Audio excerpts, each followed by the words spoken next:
Olá, pessoal, sejam bem-vindos à nossa semana 2 da disciplina Análise de Sistemas. Antes de começar, quero elogiar os alunos que responderam ao questionário. Alguns eu já vi, gostei que vocês procuraram outras fontes, né, sem ser o que está no slide, e também muitos de vocês colocaram opinião sobre o que vocês pensam a respeito das questões que eu coloquei. Isso é bem importante para mim e para vocês também. Então, nossa semana 2 são duas videoaulas. Essa é a primeira videoaula que trata dos modelos de processo de software.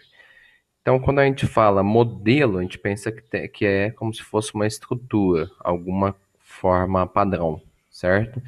E a ideia é essa mesmo. Nós vamos estudar três modelos.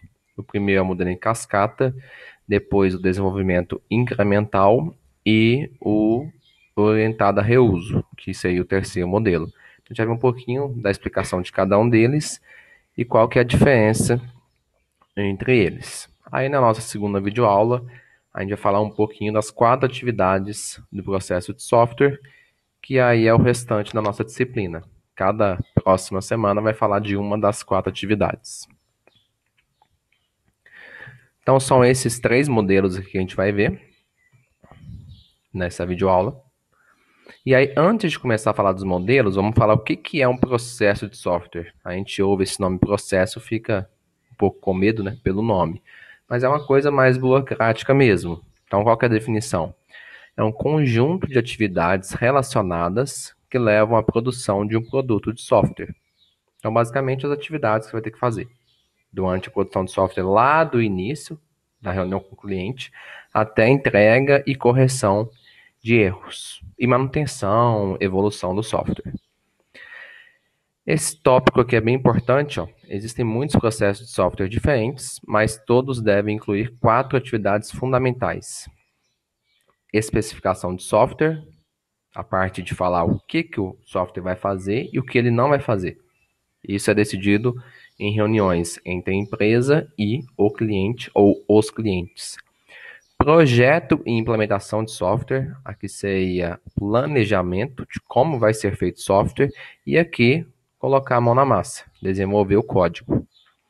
Validação de software, aqui a parte de testar se o programa está funcionando, os códigos estão funcionando, e também verificar se o que o cliente pediu aqui está sendo feito realmente. E a parte de evolução de software, que é a parte de corrigir erros e fazer a manutenção, até mesmo se o cliente pedir novas funcionalidades. Perfeito? Essas quatro atividades aqui é da próxima videoaula, só que cabe colocar um pouquinho da explicação aqui. Um ponto importante é o seguinte, ó. Eu falo que existem vários processos de software diferentes. Como assim? Estou querendo dizer o seguinte: você desenvolver um software para controle de estoque vai ser diferente de você construir um jogo, desenvolver um jogo, certo? São ideias distintas. Porém, todas essas ideias distintas, né, todos esses processos de software diferentes, eles vão ter sempre essas quatro atividades. Não importa qual seja o software, qual seja o tipo de software, para qual necessidade, sempre vai ter essas quatro atividades. Então é por isso que o nosso foco é nessas quatro atividades. Tranquilo? Então vamos passar agora para os modelos. O que é um modelo? Modelo é uma representação simplificada de um processo de software. Daí nós temos esses três aqui. Vou explicar o passo a passo de cada um deles. E aí, como atividade dessa semana, vocês vão ver que eu peço a opinião de vocês, qual modelo que vocês gostaram mais e por quê. Quero saber qual que vocês acham mais vantajoso, qual que é o mais perigoso, qual que vai dar certo, qual que vai dar errado. Então, a partir do slide de hoje aí, ó, dessa videoaula, eu pergunto para vocês, e aí, qual modelo que vocês gostaram mais? Justifique. Bom, continuando aqui. Modelo em cascata. É um modelo bem antigo e muito utilizado. Ele é uma abordagem sequencial. Como assim sequencial? Tem 5 fases, certo? Então ele não vai pular, ele não vai fazer as 5 fases ao mesmo tempo. Ele tem que terminar a fase 1 para passar para a fase 2. Terminar a fase 2 para passar para a fase 3.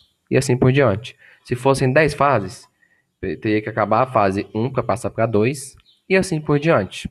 Então, a ideia dele é o que? É sequência, encadeamento entre uma fase e outra. A fase só começa se a fase anterior tiver concluída. Bom, então, o resultado de uma fase constitui a entrada da próxima fase. No modelo em cascata, eu tenho essas 5 fases ou 5 estágios. E aí, antes de explicar cada um deles, né, deem um pause aí no vídeo e tentem, pelo nome do estágio, já deduzir o que significa. Tá bom? Vamos lá. Definição de requisitos. O que seria isso? Projeto do sistema e do software. Implementação e testes de unidade.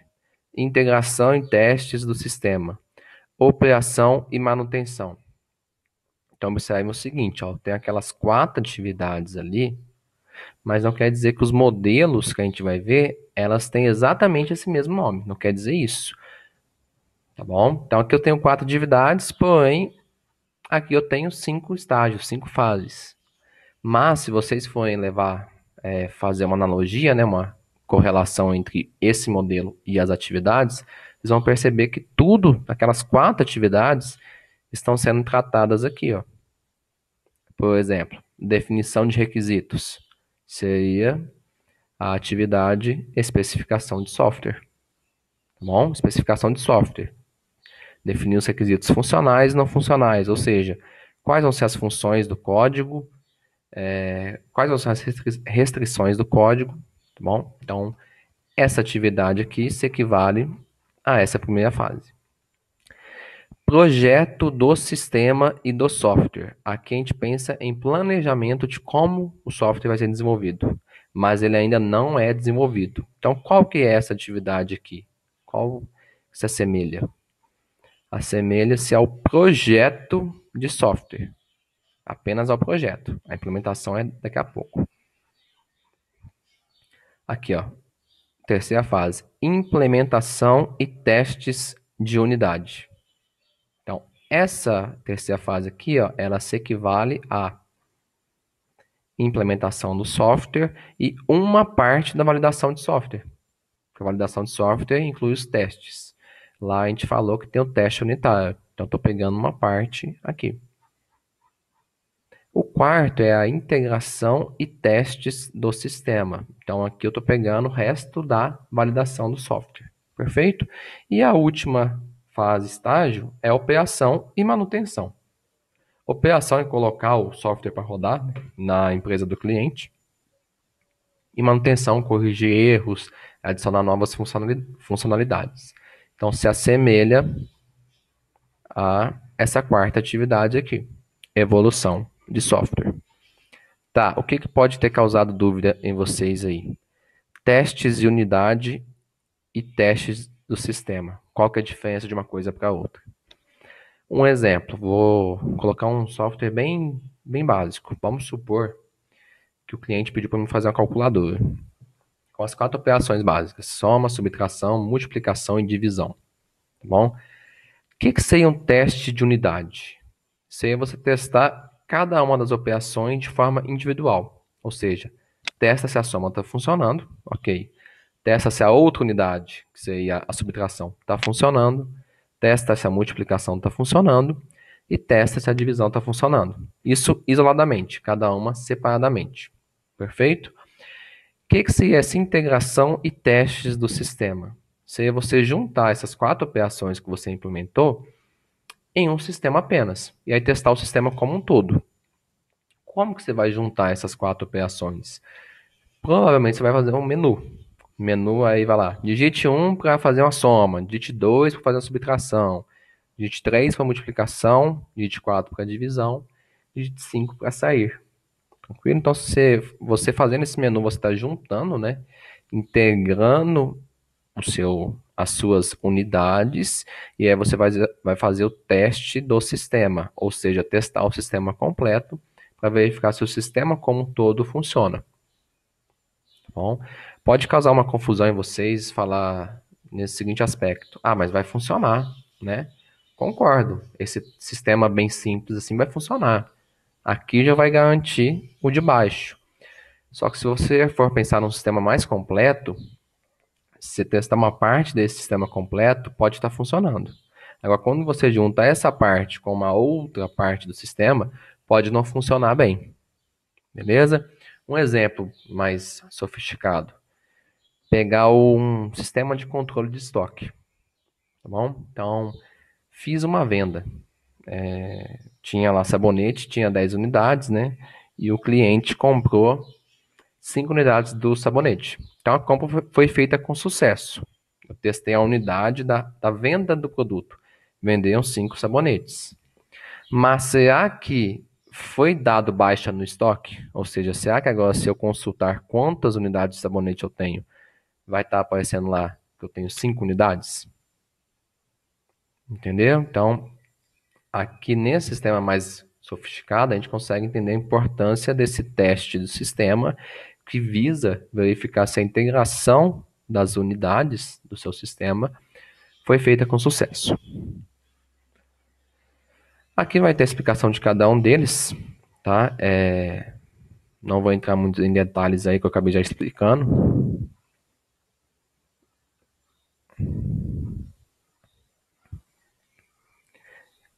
Aqui é uma parte importante. Quando usar?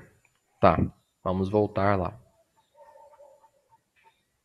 Percebam aqui no desenho, e conforme eu já falei anteriormente, eu só consigo passar para essa fase aqui quando essa fase já acabou. E assim sucessivamente. Tranquilo? Vamos lá. Então, eu só posso usar esse modelo em cascata quando essa parte aqui for muito bem definida. Quando eu conseguir, em conversas, reuniões com o cliente, saber com precisão o que ele quer que seja feito. Por que isso? Porque, ó, depois que passou daqui, eu não posso voltar mais aqui. Então, eu fiz esse projeto de sistema de software, implementei, testei, e somente aqui eu vou poder voltar lá atrás. Tranquilo? Então, eu só posso usar o modelo em cascata quando os requisitos forem bem definidos e quando a chance de ter mudança é muito pequena. Requisitos bem compreendidos e houver pouca chance de mudanças radicais. Estou colocando esse quando usar aqui porque no próximo modelo ele tem a vantagem dele é exatamente a desvantagem do modelo em cascata. Aí por isso que eu coloquei esse quando usar para ficar mais fácil para vocês relacionarem um modelo com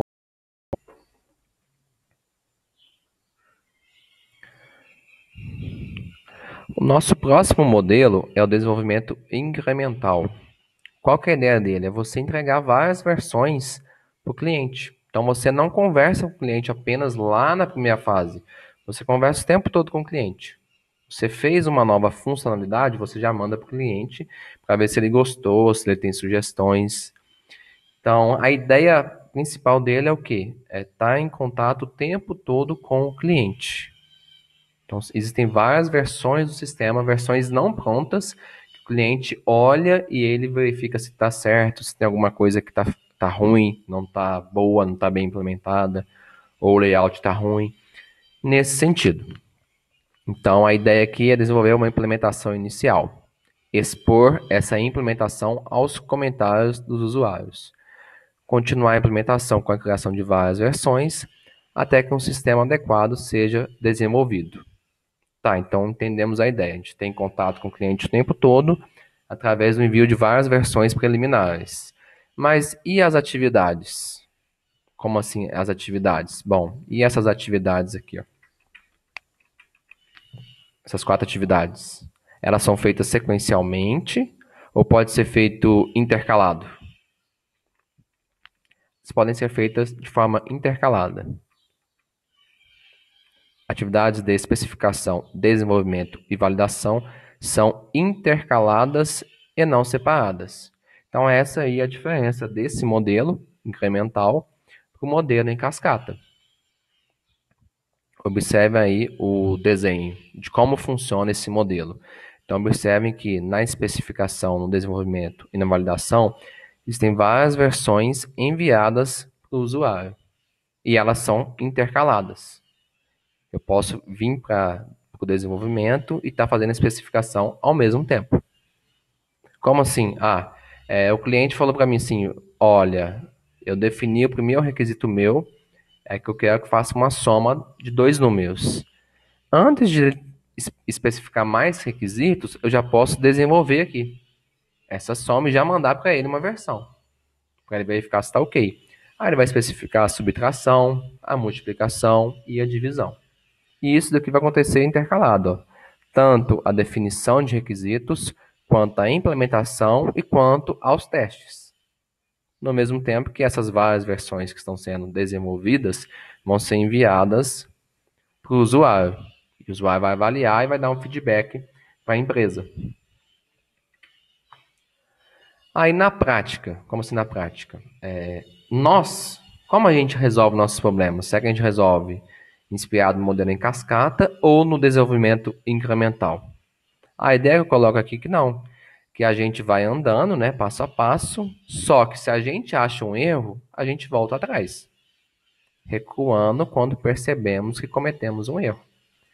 O desenvolvimento incremental permite esse recuo, permite voltar lá no desenvolvimento ou lá na especificação. O modelo em cascata não permite, ele é rígido, a definição dele é rígido. Tem uma estrutura bem definida e ela não pode ser alterada.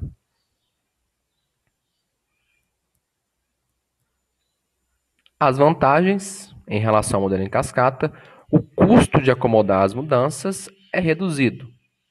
Por quê? Porque as mudanças são feitas durante o processo de produção do software e não apenas no final. É mais fácil obter feedback dos clientes sobre o desenvolvimento que foi feito. Bom, se eu estou o tempo todo em contato com o cliente, o tempo todo enviando versões para o cliente, é mais fácil ter um retorno sobre a opinião dele, se ele está gostando ou não. E esse ponto, que é um ponto bem importante, é possível obter entrega e implementação rápida de um software útil ao cliente, mesmo se toda a funcionalidade não for incluída. Então, como a gente viu lá na aula de semana passada, né, que os prazos estão cada vez mais curtos, nesse desenvolvimento incremental, você consegue entregar um software semi-pronto, né, ou seja, não com todas as funcionalidades, mas com algumas funcionalidades que já permitam ao cliente trabalhar em cima daquele software. Então, você pode fazer uma entrega parcial do software funcionando algumas coisas que já vão ajudar o cliente nos negócios dele. E o último, esse último tenho certeza que vocês fazem, tá bom? É o, entre aspas aí, ó, Ctrl+C, Ctrl+V. Engenharia de software orientada a reuso. O que é orientada a reuso? Você pegar algum projeto anterior e ver o que eu posso usar daquele projeto anterior.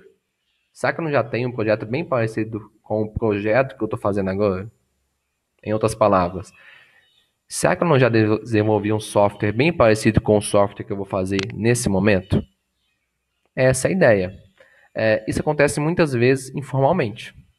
Eu não vou contar para o meu cliente, mas eu vou pegar coisas que já tem prontos de outros projetos, de outros softwares. As pessoas envolvidas no projeto sabem de projetos ou códigos semelhantes ao que é exigido. As modificações necessárias são realizadas e então um novo código é incorporado ao sistema. Bom, exemplo da calculadora lá, tá bom? Das 4 operações. Vamos supor que não são 4 operações mais, são as 4 operações e eu quero também potência e equação do segundo grau. Então são 6 operações. Eu não vou implementar do zero.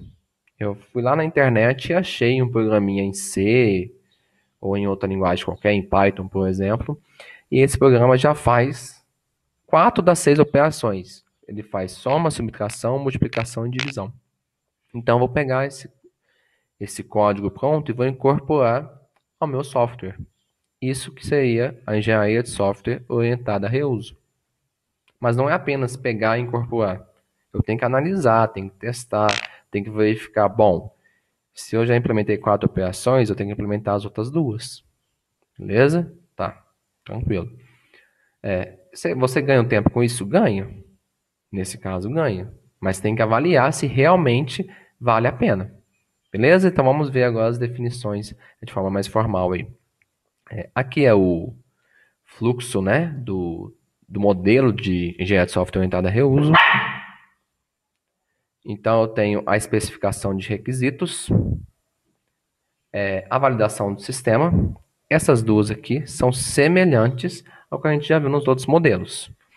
Qual que é a diferença? A diferença são essas quatro aqui, ó. Por que que é diferente? Análise de componentes. A gente não viu isso ainda. O que que seria essa análise de componentes? Bom, nesse exemplo do calculador, a gente está pegando um código já pronto. Perfeito? Essa análise de componentes é o quê? Puxar da internet ou de outros projetos e verificar quais componentes que eu posso trazer para o meu software que eu vou implementar. Então, seria analisar os componentes. Alterações nos requisitos. A partir desses vários componentes que a empresa, a equipe de TI pegou, eu vou precisar modificar algum requisito que foi definido anteriormente com o cliente? Como assim? Um exemplo bobo aí. O cliente pediu para fazer a linguagem C, mas você achou esse componente, né, essas quatro operações, na linguagem Python. Você pode perguntar ao cliente, olha, posso continuar fazendo em Python ou vou ter que adaptar para a linguagem C? Projeto de sistema com reuso, como que você vai incorporar um sistema já pronto com novas funcionalidades, e a parte de desenvolver e integrar. Integrar esses componentes com a parte que está faltando. Ou seja, integrar o software com as quatro operações que eu achei na internet com o software que eu vou fazer com as duas novas operações, potência e equação do segundo grau. Tranquilo? Então, essas quatro aqui que são fases, etapas diferentes das que a gente viu nos modelos anteriores. O que difere dos outros modelos? Então, são essas quatro etapas aqui que eu já falei, esses quatro estágios. E aqui a explicação de cada um deles. Podem ler aqui, eu não vou ler de novo, que eu acabei já explicando, tá bom? A aula de hoje é essa. Então, a gente viu os três modelos de processo de software. Cada um tem vantagem e desvantagem, assim como tudo na informática e até mesmo na vida, né? E eu estou à disposição para dúvidas, comentários, sugestões, críticas e bons estudos.